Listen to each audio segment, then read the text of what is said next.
Trafalgar di Waterloo dan kelompok bajak laut hatinya sudah diporak-porandakan oleh bajak laut Kurohige.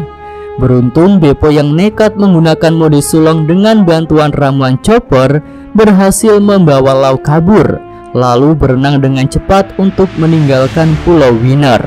Lau pun bisa dianggap terkonfirmasi selamat karena setelah kabur bersama Beppo, dia masih bisa bicara.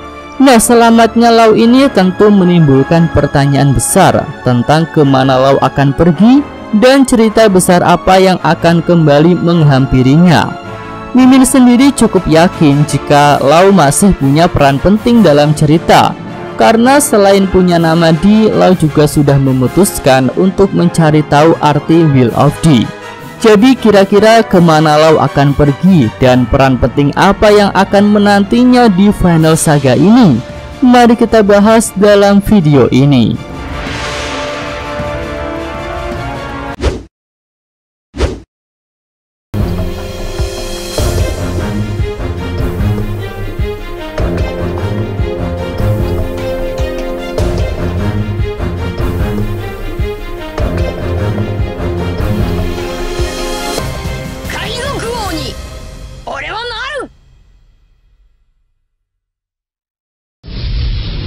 Yo, welcome back, kembali lagi di channel Atowa Hayato.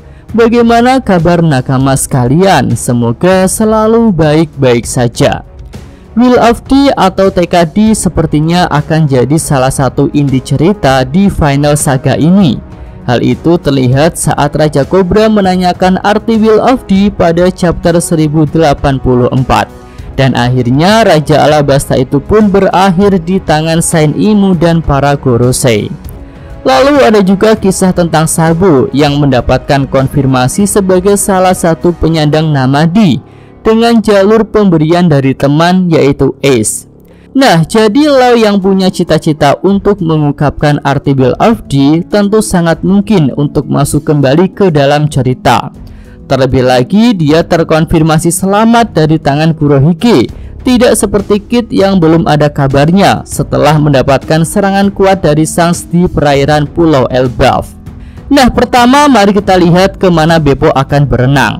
Jika melihat jalur timur laut yang dipilih oleh Lau, maka dia berada di pinggiran Kambel. Dan rasanya tak mungkin Beppo menuju ke sana karena mereka berdua bisa jadi santapan empuk para monster laut. Apalagi Lau masih dalam keadaan terluka. Nah, melihat hal itu maka besar kemungkinan Beppo dan Lau akan menuju ke arah timur bagian tengah. Dan timur bagian tengah itu adalah jalur yang didapatkan oleh Luffy ketika merebutnya dari tangan Kid dengan mengatasnamakan gelar Yonko-nya. Ya, pemilihan jalur secara kocak itu bisa nakama lihat pada chapter 1056.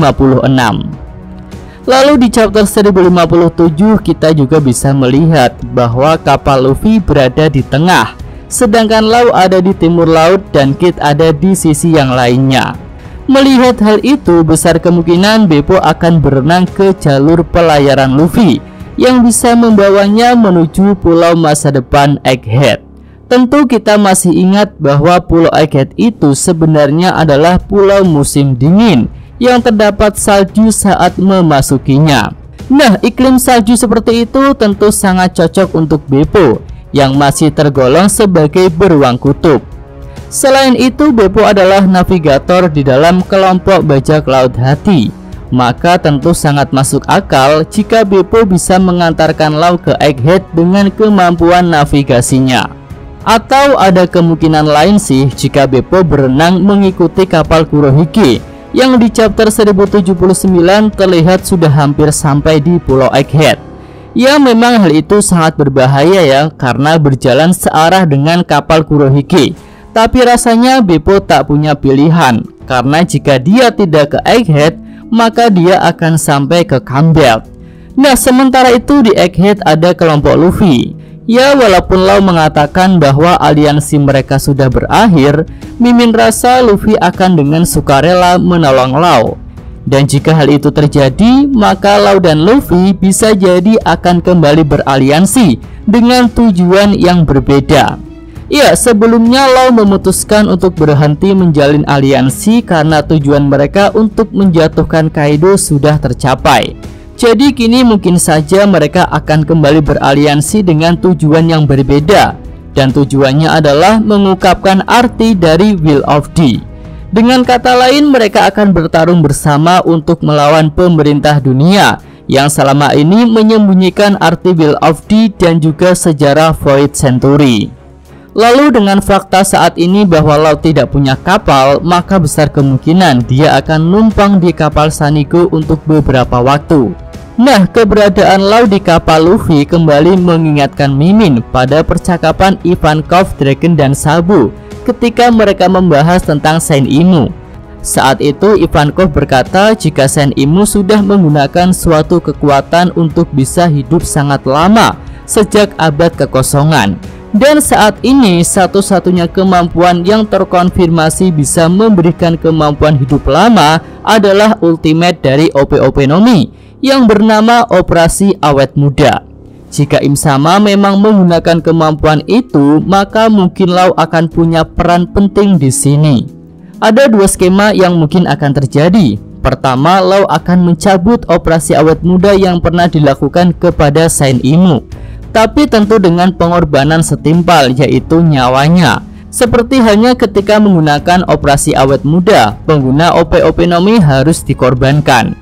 Ya, di sini Mimin rasa ada kemungkinan jika Operasi Awet Muda bisa dicabut dengan pengorbanan nyawa pengguna OP-OP Nomi juga.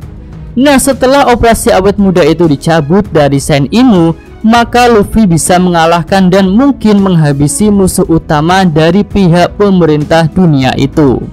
Lalu skema kedua adalah Law akan memberikan Operasi Awet Muda kepada Luffy.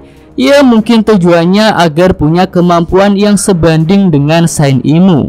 Dengan skema itu, tentu nakama sekalian sudah bisa melihat bahwa peran Law untuk cerita selanjutnya di saga terakhir ini masih sangat besar. Baik dilihat dari fungsi kekuatannya, lalu tujuan hidupnya, dan juga posisinya saat ini yang besar kemungkinan akan kembali dipertemukan dengan Monkey D. Luffy. Oke, itu aja pembahasan untuk video kali ini ya. Jika ada tambahan, saran, dan komentar, bisa nakama tulis pada kolom komentar. Yosa, Mimin, atau Hayato, terima kasih. Ya, cukup sekian video kali ini. Semoga nakama sekalian menyukainya. Terima kasih sudah nonton. Jangan lupa like-nya dan subscribe channel Atowa Hayato. Yo!